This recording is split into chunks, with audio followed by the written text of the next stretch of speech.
So recently I was talking to a friend, and then she was like, oh, she was at work and someone was talking to her. The person didn't know that we were that close, and the person said, I think my name popped up.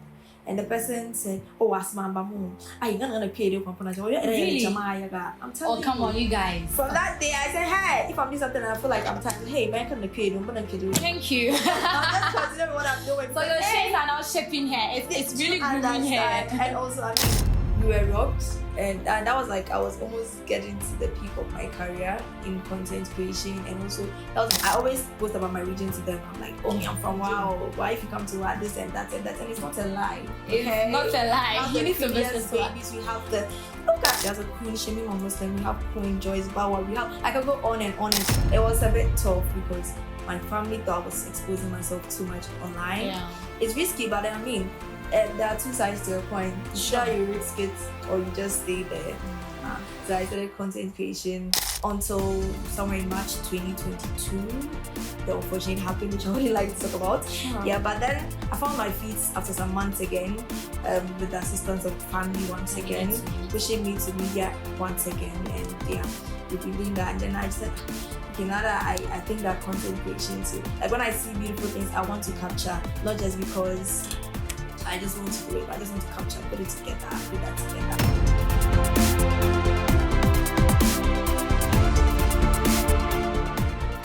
So we have in our house Asmaa Iddrisu. Welcome. Thank you. Tales Untold. Thank you, Matt.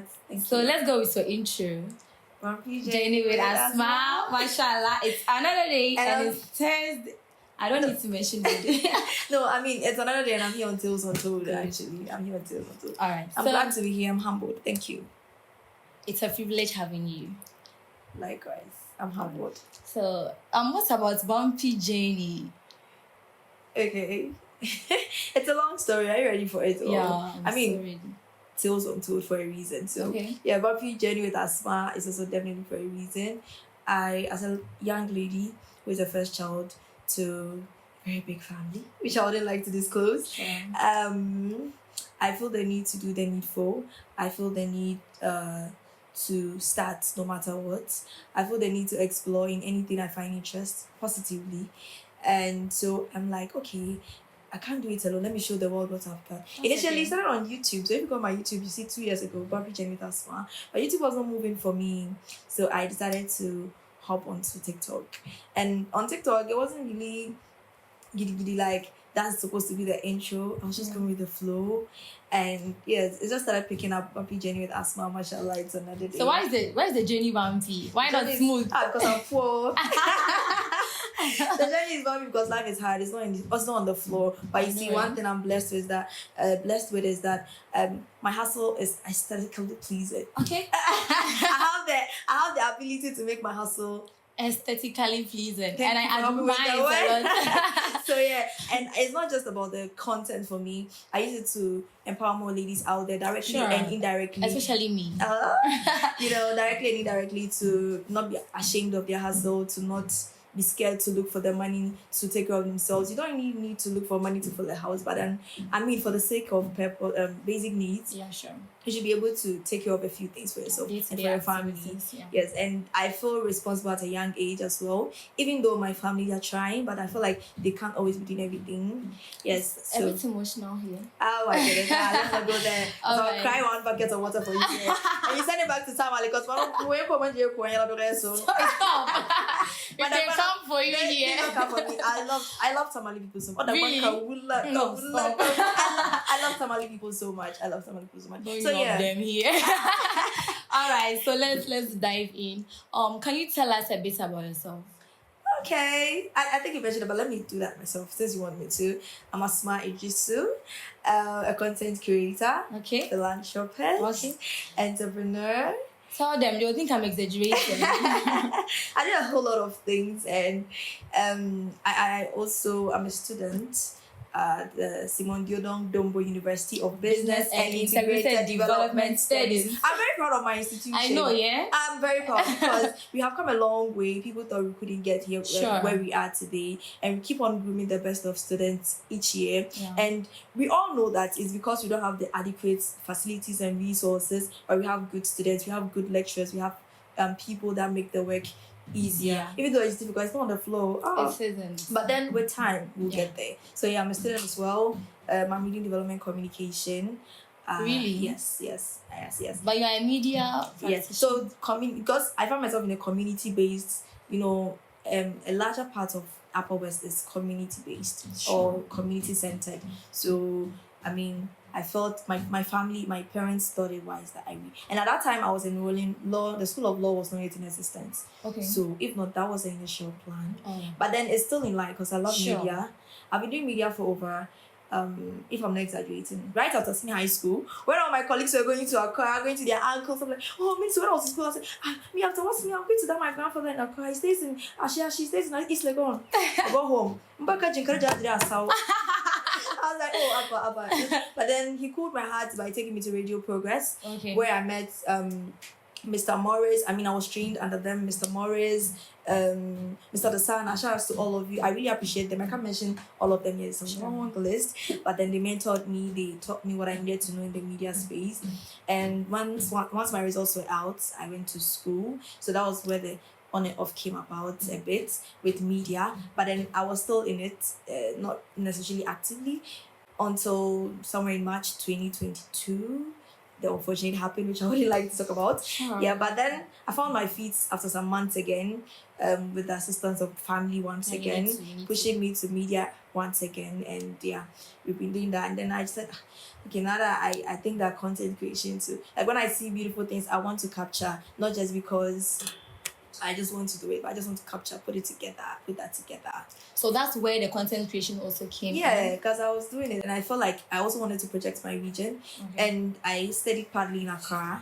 So I have a number of friends outside the region, apart from Accra, but I also have a number of friends outside the region. And I always post about my region to them. I'm like, oh, I'm from wow. Why if you come to this and that and that? And it's not a lie. Okay? It's not a lie. You need to babies. We have the look at Shemima, Queen I don't even say their names like that. So Queen Shemima Muslim, we have Queen Joyce Bauer, we have, I can go on and on and on. You have Queen Queen Hekma, sorry ma. Thank you. Brown skin girl. And that's on period. Yeah, so I said, okay, let me do content that'll project my region. So that's why I started Bumpy Journey with Asmaa, because I felt like I would like us to dive into the cultures, and people have this perceptions about the region, which I thought I could use my own small medium to clarify. So I just started it. And my main aim was to enter communities, go to far places. I was like, it was looking very blurry. So I said, okay, fine. Let me just take advantage of my situation and location, my daily rounds, and then just go by it. It was a bit tough because my family thought I was exposing myself too much online. Yeah. It's risky, but then I mean, there are two sides to a coin. Either you risk it or you just stay there. So I started content creation as well. It didn't really start like giddy. I'm starting this day. No, it's always been there. I remember I was using ITIL, something like this. That's how I was in SHS 2 or 1, maybe one of them. And the app I used to just edit videos together with my siblings. Oh, you started the content in senior high school? Yes, but like it wasn't professional. Like I used to just like playing around whatever is around me on my phone. But that's why I didn't have the guts to be posting like that because it was an ITIL. ITIL, please say no shade. And it's the lowest version of ITIL, so no shade. So but then I mean, and also my dad was a bit not like, I wouldn't say strict, but then he liked us having a life personal because he was out there. He personally was really out there. So it wasn't really safe for us to be out there like that ourselves. Yeah. So basically everything started by the grace of Allah, because passion backed by passion. Let me emphasize on that, backed by passion. So passion pushed everything. And the water business too is my mom's business. Actually, it's a family business.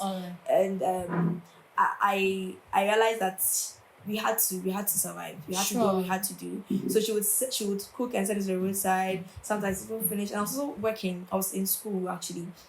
At some point, I even worked with Chicken Republic. So some people would be like, I think I saw a video of you. So at Chicken Republic, I took advantage of that opportunity. There was this lady called, oh my goodness, Katari, sister Katari, forgive me. Katari, she was in an XR. I would ask her to give me a phone and I would shoot the content. And I'll just be talking. I don't know. I'll just be like, let me tell my people, like, I'm proud that Czech Republic is finally coming to my town. So so I'll shoot that was the time we were training as I was training as a cashier. So I'll shoot the content. I'll tell my manager that, oh, I can do this for you. I can put this out there for you. That day when I came home, I edited the video.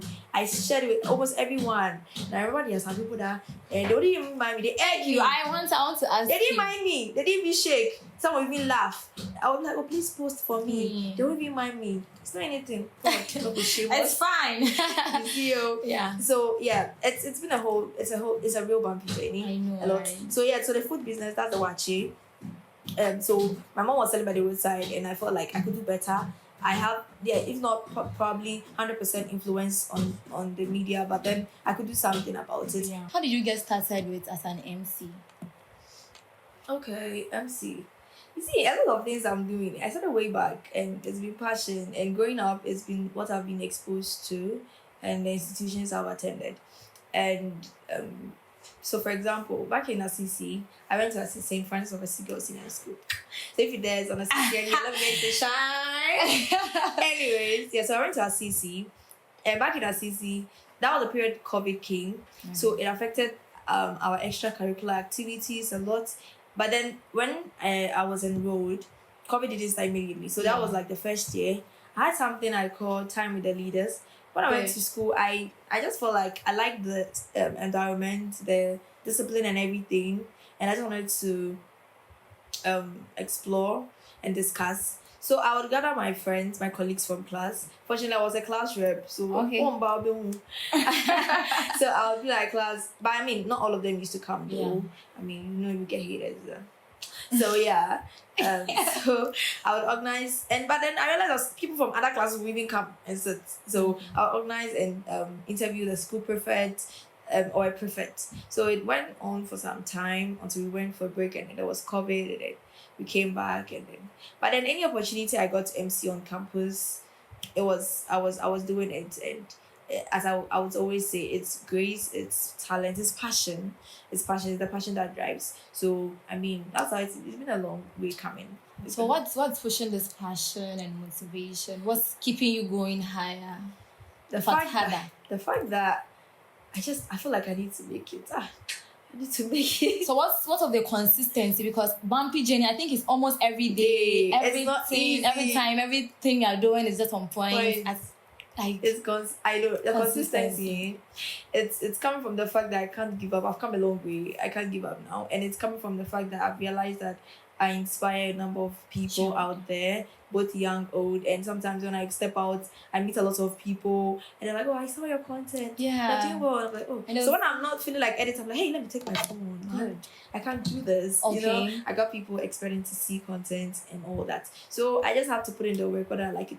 But sometimes it gets draining, like man. Yeah, it is. Sometimes it gets draining. Because me, when I pick my phone to do something, I fell asleep or something. You can't sleep, oh. Seriously, you're trying. That's not that they sleep. What are you talking about? You're trying. I'm a DB. So no, I'm not. DB with I'm a disappointed DB. Or I'm a DB with hustler features. No, hustler with DB features. So yeah, basically it's the drive to make it. It's just a drive to make impact as well. Sure. And it's the drive to never give up. It's a drive to also, you see what's happening. You know where you're from. It's one, where you're from. Very important. You know where you're from. So definitely you just know that you have to put in your best and you have to make your mom proud. I mean, for me it's about them, my family, especially. I feel like I need to make them proud all the time. And my mom, everybody. So what advice would you give to me or any other person struggling with either content creation, anything related to what you do? Okay, so first and foremost, you have to identify the passion. Okay. It's a passion that drives you. So if you don't have passion for something, you are doing it because other people are doing it. Okay, you're not going to get it right. So first, you have to discover your passion. Right. So when you discover your passion, you follow it. Okay. And if you think that it doesn't fit in the society you find yourself, try your best to pass through the right channels to fight it. Okay. So for example, this content creation thing that now a lot of people have gotten to accept. From the beginning, it wasn't easy. Yeah. People would see you as lame. People would see you as and all that. But then at the end of the day, I have used together with my management, we've used ways to get to the hearts of the people. Okay. So it's about setting your goals right, setting your priorities right, and then making sure that. And also there's one thing I always want to talk about. People will say, do you, be you, do you. But then they don't tell you that when you are doing, you have to make sure you abide by the rules. Okay. Doing you comes with rules, whether you like it or not. If you are doing you and it's affecting someone, it matters. Because fortunately, we find ourselves in a setting where people's emotions matter, where culture matters, where deem matters. So you cannot be doing something like do you. There's a do you. Say, are you P square? do you. No, we are doing you. Yeah, I don't even know them. So when you're doing you, be measurable in it. Okay. So if you think that, oh yeah, the type that, oh me, I like smoking. It's not. There's nothing about if I don't smoke, my head will be aching me. Okay. You have to learn. Reduce. If you take 5, reduce 4. Reduce it by 1, take 4. I mean, just be measurable in everything you do. Okay. That's all I'll say. And when you start, don't give up. You hear stuff. Yeah, it will be so. Thank you. So how do you cope with it? The stuffs you hear. Bush bash. I mean, I hardly, to be honest with you, I kind of hardly, because most of them, they cannot really come and say it to my face. That's okay. Yeah, I like that TikTok trend to say shade scene, but now, I mean, now we'll get chest to come face me. Yeah, so I don't actually really hear them, but it's there like once in a while, like my friends and I will be talking, like we're talking about something. So recently I was talking to a friend, and then she was like, oh, she was at work and someone was talking to her. The person didn't know that we were that close. And the person said, I think my name popped up. And the person said, oh, Asmaa Iddrisu. You're gonna pay the component. Really? I'm telling you. Oh, come on, you guys. From that day, I said, hey, if I'm doing something and I feel like I'm tired, hey, man, can pay you? Thank you. I'm just considering what I'm doing. So your shades are now shaping hair. It's really grooming hair. And also, I mean, there are people that love what you do, and when they see you, they appreciate it. Of course, I love what you do. Young, and you're like, oh my goodness, for you, because of you, I will continue. Thank you. So I mean, I take it in. I don't even hear it. Like my management we've put this one like there's really nothing to actually say unless you're a witch. I mean, there's actually nothing. It's not like I'm an angel, but then by the grace of God, there's love from the people, and I would always I appreciate all of you so much. I love you. 50K bumps. We are almost at 60 again. Oh, you guys really? are Stop playing. you guys are amazing. I mean, yeah. So do you, but abide by the rules. That's all I have to say. So back to philanthropists. What's inspired that journey to philanthropists don't get money? Impact Asmaa Iddrisu Impact Foundation. What inspired you to start? So Asmaa Iddrisu's impact, it means my impact in the society. It's just not about necessarily doing big things with big or huge sums of money or huge sums of funding. Doing what I can do with the influence I have gained in the region so far and outside the region. So it also stems from the fact that my dad was also a philanthropist. Yeah, he didn't really him. Yeah, I know. He didn't really have it all, but then he made it a point to use his networks to give back to society in the name of Islam, in the name of Allah subhanahu wa ta'ala. So I felt like if he's not there, I mean, the best thing I could do to appreciate him was to do this. Yes, so that the Iddrisu name will live forever. If not forever, but at least he wouldn't feel so empty that he's gone, it has ended. And so it's just a foundation to give back to society, and also to more like my personal corporate social responsibility at this young stage of every career or venture I'm into. So why did you limit it to marginalized?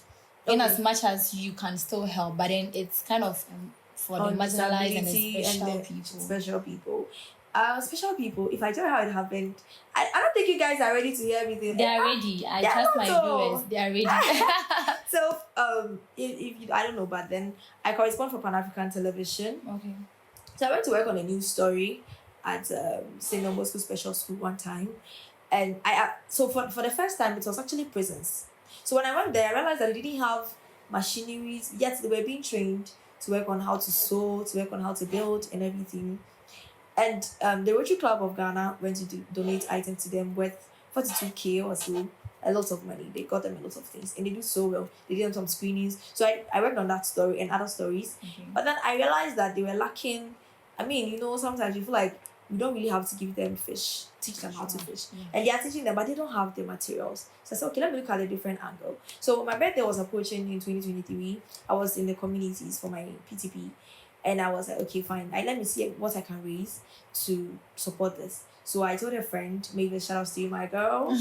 Mavis, her dad was a former member of parliament, Honorable Pimka. And I told her, she discussed with her dad, and they got me some sewing machines. And then also Abon Solar Enterprise, Natoma, and a few businesses and individuals supported with the funding for the items to get to work because they were in Bolga. And Gidak Farms as well. Yes, so we worked on the items for it to get to, and we got some other stuff for it to get to them. So that was how it started, and I was like, okay, fine, let me just continue. So after that, like wherever I go to work on stories, I just see some issues and I'm like, okay, let me see how I can tackle it. Okay. So it got to Don Bosco, and the plan was to work on a story. But you know that these institutions, especially at that time, most of the headmistresses or head teachers, they don't always like to talk. They don't feel safe to talk about the problems of their institutions because of right? Good. So I said, okay, fine, let me derive a new way to practice my journalism. Let us organize something small within the school that would bring people, that would be a gathering. And then during the gathering, we would have people we'll have she will feel like, we'll be like, oh, so what are the problems of your school? She'll feel comfortable to say it. Okay. But not like, it will not look like she has gone to gang up media houses to come, and she would. Pan-African Television is a big media house. It will go as far as it can go. So I just thought of that. Management were like, okay, fine, let's do it. Then we were supposed to do it in the school. I don't know. I mean, big ideas for management. So like we were like, okay, fine, let's do it at the children's park. Okay. Apart from it being able to let them talk about their issues, we'll do it at the children's park so that it will give them some form of joy, and it will mark the World Disability Day. Okay. And the World Disability Day to prove that what disability is not inability. Okay. To empower them, to also empower other people. So if you check the first edition, I didn't go so public about it because I wanted to be sure of what we were doing, so that we'll plan better. So that was in 2023. So in 2024, which was last year, unfortunately, the election disrupted us. A lot of invited guests couldn't make it. Or if they did, they had to just pass through. But then, all in all, big shout outs to Jackie Bresson, shout outs to school. A lot. I cannot even, if I want to be right now, I would not close. So yeah, and my management and all that. So we did it that way. And so far, I'm looking forward to doing bigger and better, inshallah, this year. Because it's not just about showing that they're disabled people, and all that. And thankfully, we're able to extend our support to Baha's Foundation. Yeah, right. Yes. So when we shared our snacks with them, we still had more snacks. So we decided to go to Baha's with the rest of the snacks, and it was a lovely scenery. So what outcomes are you most proud of when it comes to the foundation? When I see the kids happy, I'm like, aww. When I see them, there's one, Mavis. Mavis is my friend. If Mavis sees me 100 kilometers away, she'll have to run and come to you. She'll recognize me. And even I go to the school, she'll take my bag. She doesn't want anyone to come close to me. I'm like, hey, Mavis, I'm going to live here. Looking for trouble. Don't beat me. So how can viewers and listeners support your foundation? So they can reach out via my social media. We have, for now, we have a TikTok page for the foundation, Asmaa Iddrisu Foundation. Okay. So when you go to the page, you'll see it, and then you can reach out via a number you should probably drop on the screen for them. And then also, my page. Any of my pages, you can just reach out. We just do the link. So take us to GMV history. They said they couldn't hear me. GMV Janie. They said they couldn't hear me. Why? They said I was. That they couldn't hear you. Yeah, that did. I was like, okay, because that's how I talk. You realize that's how I talk. Yeah. So and besides, the judge told me that I have 13 whole weeks to perfect my, to talk or something. So where am I rushing to or something like that? I really can't remember the words. But then, not knowing you were not even going to give me those 13 weeks. I know that was very sarcastic. But then it's fine. I realized that you answered so perfectly to the questions they asked, especially the Galamsey question. You answered really well. I think they even projected it on TV3 News. That day, what prepared you for that? That day I was just ready. But if I tell you that I beat myself up a lot because really? I felt like I didn't do well. And then for my part to be shown on TV during the news bulletin. Yes, I was like, this is my girl. And a lot of people were calling me. Yeah. So you didn't tell me. I was like, but why didn't you tell us? Your bumps, you didn't tell us. I'm sorry, I can explain. Okay. So what happened was I went to Accra for a graduation. I currently hold a certificate in management. Planning and promotion management and all that. So I went for the graduation from IDMC Ghana. So and then also I went for a She Leads conference. So right after the conference was the graduation, and so right after the graduation, I was supposed to come, and it turns out that a friend who has participated in it before was like, "Oh, they are still running the auditions," and she recommended me, and she thinks I need to go. Okay. And I was like, "Hey, okay, once I'm in a car, you're fine. But if I was seeing my wife, then we can't pay. I can that one day because I knew that I was going to try GMB, but I didn't plan for it in 2024. Okay. So I was like, hey, okay, fine. I discussed with my manager and he was like, okay, yeah, I mean, it doesn't harm you. Just go. The experiences also matter. Yeah, sure. And that was it. I went and I did my best. Mm-hmm. So, are we waiting? Should we be expecting Asmaa Iddrisu and GMB? I should have asked my manager this question for coming. Really? And I should answer or not. Well, let's see what I allow with you. Okay. But then behind the cameras, I'll tell you. But then Okay, sure.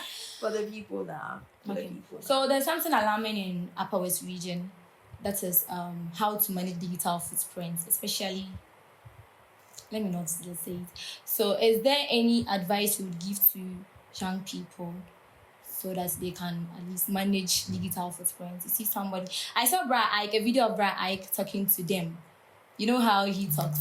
It was like, when you see them, they don't get grooming. That's why they'll pick their phones and then start insulting and all that. So there's something you can tell the youth of today about digital footprints. So you see, it stems from the very beginning. I think that people have different ideologies, upbringing, how they perceive things. So it shapes the way you project yourself, the way you handle matters, and all that. So I feel like it should start from inside. Okay. So for people, and unfortunately too, nowadays when we go for Juma, most of us, we don't even listen to what they say, because that would have been the best channel. But then I think that for the social media, we should have more influencers who these people admire and listen to, talk to them about how to handle such things, and also show them practical examples, because the internet never forgets. Thank you. The internet will never. See, personally, I'll post something and I'll think about it. Please, in the next 5 years, I hope it doesn't affect me. Or this thing I'm saying, I hope that in the next 20 minutes and all that. Do you understand? So the internet never forgets. But I feel like at the end of the day, just do you. I mean, it's not that deep. I don't like stress. Even though I'm stressing like this, but I don't like stress. But then at the end of the day, as I said, people should just be mindful, and we should get more influencers that they look up to, talk to them. So if you think that this group of people, they like, let's assume in terms of smoking, let's go to a different angle. Their cheerleader is this person. You make sure you connect with the cheerleader, and then you be like, oh, child, this thing we are doing, we have to stop. Or let's start reducing the quantity, you know. What's the biggest challenge you faced, and how have you overcome it?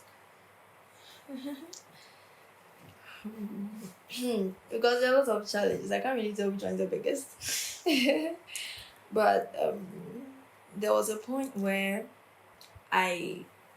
we were robbed, and that was like I was almost getting to the peak of my career in content creation, and also that was the period I started the Wache. I mean, being innovative about my mom's business, and then it was looking like it was getting there, and then we were robbed. So I was wondering, I'll be like, God, where am I going to start from? My friends were like, Asmaa, don't worry, this will be fine. Then I'll be like, no. Remember, it was that time I was in an 11 Pro, right? Yeah. It's like, hey, where am I going to start from? I'll cry. I almost gave up. But it brought the strongest version out of me. I saw myself doing better. I saw myself working harder. I saw myself realizing a lot of things I didn't realize because I was comfortable. So that's why they say sometimes comfort zone limits you. You have to come out of your comfort zone to bring out your best version. So, I mean, challenges there are lots. So there are lots. One day, I think I called you and you were like, I called to ask. It's been a while I saw your content and you told me they robbed you. Guy. I was in school that time. I know, right? Like a lot. I got that. I got a lot. And I was like, oh, wow. Well, I mean, but then we'll bounce back in shower. Even my friend was like, do I know Asmaa started using, was it one small iPhone. iPhone 6. Thank you. I was in She asked me that. Have I realized it? That's the power of a wake up. I know, right? Yeah, I used okay. to too. And shout out to Shad. I remember there was this content I had to shoot, and I was using the 6 at that time. So I asked him to go with me. He was actually supposed to give me his phone to go and shoot and come and airdrop and all that. But then he decided to go with me. Mm-hmm. And when he went to me, he helped. He used my iPhone 6 to shoot behind the scenes.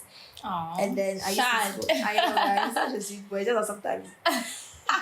You see this. And then like a whole lot. My friends pulled up. My friend Elias, Nasiba, Sumaya, like everybody pulled up, and my management too. We just challenges that there are lots, but then it's how you face them that makes you a better person. So when challenges come, don't shy away. Yes, it's going to be tough. It's hard. You think I don't cry? Me, I can't rapper. If I show you my tears, you run away. And sometimes another challenge is me missing my old boy. But then I feel like I have to grow. Yeah, sure. It's called growth. It's called, and my siblings look up to me. So. And even people out of my siblings look up to me, so I just have to put in the work, and yeah. No matter wherever he is, I pray that when he sees you, he'll be so proud. I pray so too. Who inspires you and why? Okay, so I don't actually have one form of inspiration. I believe that everybody has a bit of everything that I can put together to make myself that person. So everybody, for example, personally, from the very beginning, I am my own inspiration. Okay. I am my own inspiration, and I would always tell myself that I have to do this to be that Asmaa Iddrisu. I can't just say any that Asmaa Iddrisu, so it has to take me to be the Asmaa Iddrisu. And Bella Mundi, of course. I mean, Nana Mama Brown, she has come a long way. Of course. There are a whole lot. So all of them have one thing I like. This one, I'll put it together. Imagine the force. Yeah. I think Gisela too. Gisela Posa.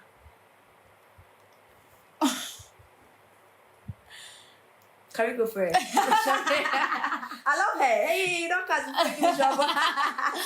I'm just dramatic, I know. As a I almost acted, or should I say I acted in this. They call me family meeting. Quick. I have to refrain. But I'm very dramatic, thank you. So Gisela is a very nice person. I know her crafts, and she's doing well. She has also come a very long way. I see some of the videos she went for Miss Malaika, and all of that. And it's just that unfortunately there are a lot of people in Ghana that sees a lot of issues with some of her content or some of her trending issues, which shouldn't be seen in some particular light, but they see it in that light. Yeah. It's just unfortunate. But then she's a nice person. She's doing well for herself. Okay. So one last thing. But why did you mention Gisela? I think I saw you repost their content. Yeah, I like it because you've got to yeah. I like Bellon too. Bellon is also cool. Yeah, I'm a Bellon. Yeah, so Nasiba and I. Thank you. We are the low budget. Low budget, I'm a Bellon. No, if you say low budget, when we become rich, it will be some way. So we are the northern version. Okay. Yes.